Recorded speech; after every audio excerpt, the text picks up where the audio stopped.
Elections అంటే అగ్రకులాలకు యుద్ధం, అణగారిన వర్గాలకు పండగ. డబ్బే ప్రధాన లక్ష్యంగా సాగుతున్న ఈ ఎలక్షన్ లో మీరు గెలుస్తారని ఎలా అనుకుంటున్నారు? అగ్రకులాలు మీకు ఓటెందుకు వేయాలి? ప్రభుత్వ పాఠశాలల బలోపేతం ధర్మ సమాజ్ పార్టీతోనే సాధ్యం. సమస్యలు పరిష్కరించడానికి అధికారంలో ఉండనవసరం లేదు, పార్టీ మారేది లేదు, జెండా వదిలేది లేదు. హాయ్ హలో నమస్తే. అనిల్ ఎటిజెడ్ యూట్యూబ్ ఛానల్ ద్వారా ఆధ్యాత్మిక, సామాజిక, రాజకీయ తదితర అంశాన్ని వినూత్న కోణంలో చూపించే ప్రయత్నం జరుగుతుంది. అందులో భాగంగా నర్సంపేట 4వ వార్డులోకి రావడం జరిగింది. సంగాల శివకృష్ణ గారి ఇంటికి రావడం జరిగింది. అందరికీ నమస్తే. జై భారత రాజ్యాంగం. నా పేరు సంగాల శివకృష్ణ. నేను 4వ వార్డు కౌన్సిలర్ గా ధర్మ సమాజ్ పార్టీ మరియు బీసీఎస్సీ ఎస్టీ జేఏసీ బలపరిచిన 4వ వార్డు కౌన్సిలర్ గా నేను జనరల్ స్థానంలో పోటీలో ఉన్నాను. శివ, సహజంగా ఎలక్షన్ అనగానే ఒక వాతావరణం ఏర్పడుతుంది. డబ్బులున్న వ్యక్తులు మాత్రమే పోటీలో నిలబడాలి, తర్వాత డబ్బులు ఎంత ఇస్తారు అనే ఉద్దేశంగా ఓటర్ చూస్తారు. ఇటువంటి క్రమంలో మీరు నిలబడి గెలుస్తారనే ఆశాభావం ఉందా?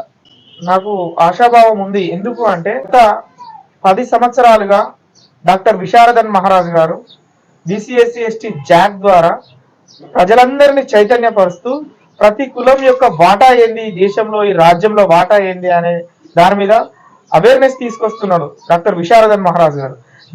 దానికి అనుగుణంగానే నేను ఇక్కడ నా వార్డు కౌన్సిలర్ గా నేను ఇక్కడ నిల్చోవడం జరిగింది. అగ్రకులాలకు ఎలక్షన్స్ అంటే యుద్ధం, అణగారిన కులాలు బీసీఎస్సీ ఎస్టీ అణగారిన కులాలకు ఎలక్షన్స్ అంటే అది పండగ. మీరు పోటీ చేసే 4వ వార్డులో, మరీ ముఖ్యంగా ఈ 4వ వార్డులో ఇది జనరల్ సీటు.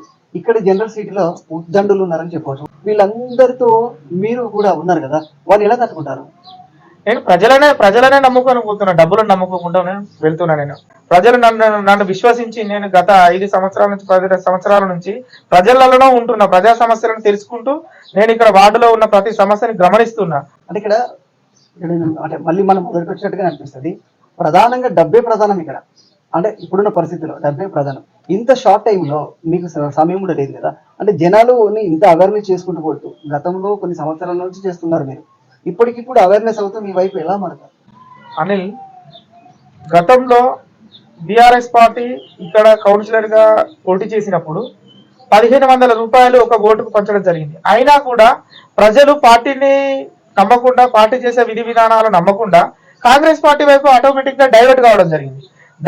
అదే లక్ష్యంగా మనం కూడా ధర్మ సమాజ్ పార్టీ ద్వారా బీసీఎస్సీ ఎస్టీ ప్రజలను అవేర్నెస్ చేసుకుంటూ మనం చేసే పనుల ద్వారా ప్రజలు నన్ను విశ్వసించి నన్ను కూడా కౌన్సిల్ కి పంపిస్తారని ఆశిస్తున్నాను.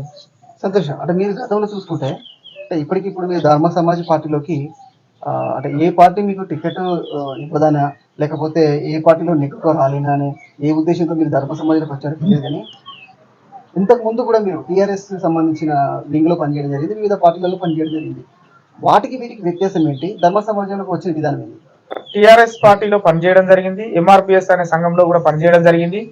ఇప్పుడు ధర్మ సమాజ్ పార్టీలోకి రావడానికి ప్రధాన కారణం విశారదన్ సార్ గారు చేస్తున్న ప్రతి ఒక్క పనిని నేను చూస్తూ దానికి అట్రాక్ట్ కావడం జరిగింది. సమాజం కోసం జరుగుతున్న పోరాటంలో నేనెందుకు భాగస్వామిని కావద్దు అనే ఉద్దేశంతో నేను ధర్మ సమాజ్ పార్టీలోకి రావడం జరిగింది. నాకు ఒక చిన్న విషయం ఏంటంటే, ఇక్కడ జరుగుతున్న సందర్భంలో నేను కౌన్సిలర్ గా వేస్తున్న సందర్భంలో అనేక మంది నేను గత 10 సంవత్సరాల నుండి 20 సంవత్సరాల నుండి పార్టీలో పనిచేస్తున్నానని చెప్తూ మళ్ళీ వాళ్ళని టికెట్లు అడుక్కొని అనేక బాధలు పడుతున్నారు.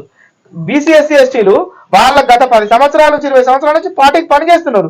అయినా కూడా స్పాట్ మీద డబ్బులు పట్టుకొని వచ్చిన వాళ్ళకే టికెట్లు ఇస్తున్నారు. వాళ్ళ బాధ వర్ణనాతీతంగా ఉంది. నాకు అది చాలా బాధ వేసింది. మన దగ్గర ఎవరికైనా ఆహ్వానిస్తున్నాం, మనం ప్రతి ఒక్కరికి టికెట్ ఇస్తున్నాం. 90% ప్రజలకు 90% వాటా ఇస్తున్నాం. మనం దీంట్లోకి రావాలని ప్రతి ఒక్కరిని ఆహ్వానిస్తున్నాం. మీరు గెలిచిన తర్వాత తక్షణం చేసే పనులు ఏంటి? మనకి ఇక్కడ వార్డులో అనేక సమస్యలు ఉన్నాయి. డ్రైనేజ్ సమస్యలు కానీ, మనకు సీసీ రోడ్ల సమస్యలు కానీ, వాటర్ సమస్యలు కానీ చాలా ఉన్నాయి. దాన్ని అన్నింటినీ మనకు చూస్తూ అవన్నిటిని క్లారిటీ చేసుకుంటూ నేను దాని గురించి పోరాటం చేసి ప్రతి ఒక్కరికి న్యాయం చేస్తానని చెప్తున్నాను. ఎలక్షన్ అనగానే ఇక్కడ ఉన్న ప్రజలందరికీ పండుగ వాతావరణం వచ్చేస్తుంది. కానీ అగ్రకులాలకు ఇది వాళ్ళకు యుద్ధం, బీసీఎస్సీ ఎస్టీలకు పండగ. ఇది ఈ బీసీఎస్సీ ఎస్టీలందరినీ నేను సమీకరించి నేను ఈ వార్డులో గెలుస్తానని ధీమా వ్యక్తం చేస్తున్నాను.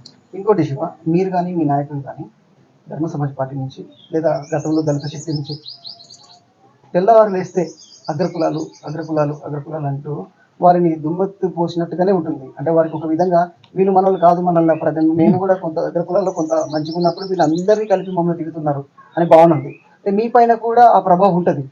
ఇటువంటి టైంలో ఇక్కడ ఉన్నటువంటి అగ్రకులాలని మీరంటున్న అగ్రకులాల వ్యక్తులు మీకు ఓటు వేస్తారని ఎట్లా అనుకుంటున్నారు? అగ్రకులాలు వేయకుండా కూడా బీసీ ఎస్సీ ఎస్టీ ప్రజలు 90% ప్రజలు ఓట్లేసేది అందరికీ వాళ్ళే కదా. ఇప్పుడు ఎక్కువ శాతం ఉన్న ప్రజల్ని ప్రభావితం చేసేవారు కూడా వీళ్ళే కదా. ఓకే, దానికి ఆ ప్రభావితానికి గురి కాకుండా కూడా మేము వాళ్ళని మా వైపు డైవర్ట్ చేసుకుంటాం. ఇప్పుడు మా వాళ్ళని ఈ ఎలక్షన్ ఎప్పటి నుంచో మేము అవేర్నెస్ చేస్తున్నాం గతం నుండి. ఇప్పుడు కూడా ఆ ప్రజలు మా వైపు ఉంటారని విశ్వసిస్తున్నాం. ఇంకోటి శివ, ఇక్కడ సరే ఓకే, మీరు గెలుస్తారు కౌన్సిలర్గా, మీరు అందరితో పాటు 30 మందిలో మీరు ఒకరుగా ఉంటారు. అధికారంలోకి మాత్రము ధర్మ సమాజ్ పార్టీ కానీ ఇతర పార్టీలు కానీ వచ్చే అవకాశం లేదు. వస్తే ఇక్కడ బలంగా రెండే ఉన్నాయి. వస్తే కాంగ్రెస్ పార్టీ వస్తుంది, లేదంటే బీఆర్ఎస్ పార్టీ వస్తుంది. మీరు వచ్చే అవకాశం అయితే లేదు.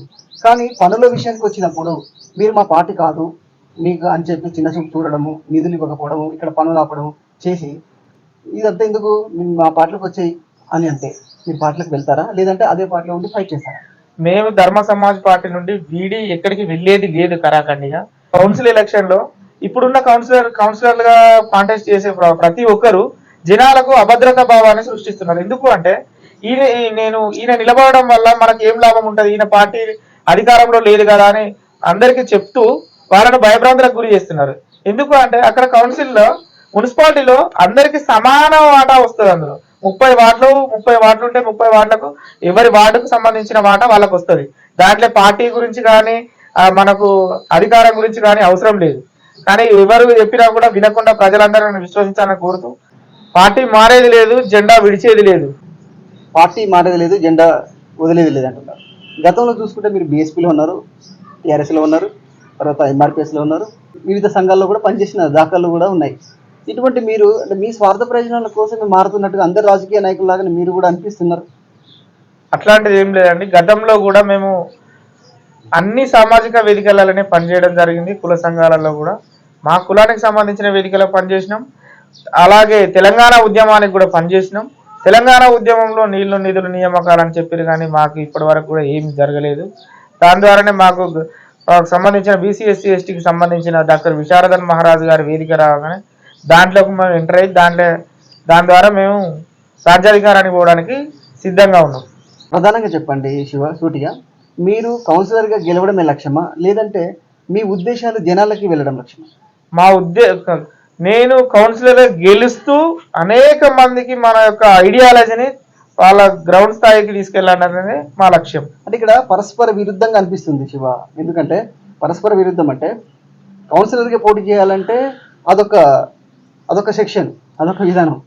ఈ విధానాలు తీసుకెళ్లాలంటే ఇదొక విధానం. ఈ రెండింటిని కలుపుతున్నావు మళ్ళీ, ఇది ఎలా సాధ్యం? నేను కౌన్సిలర్గా గెలుస్తూ ఈ యొక్క మన బీసీ ఎస్సీ ఎస్టీకి సంబంధించిన ఈ వేదికను ప్రతి ఒక్కరికి అవేర్నెస్ చేస్తూ గ్రౌండ్ స్థాయికి తీసుకెళ్లాలనేదే నా ప్రధాన లక్ష్యం. అన్ని రాజకీయ పార్టీలు ప్రజలకు మద్యాన్ని మాంసాన్ని పంచుతూ డబ్బులను పంచుతూ వాళ్ళ ఓటును కొల్లగొడుతున్నారు. మా నినాదం మాత్రం నోటివ్వండి ఓటేయండి అనే నినాదంతో మేము ప్రజలలోకి వెళ్తున్నాము.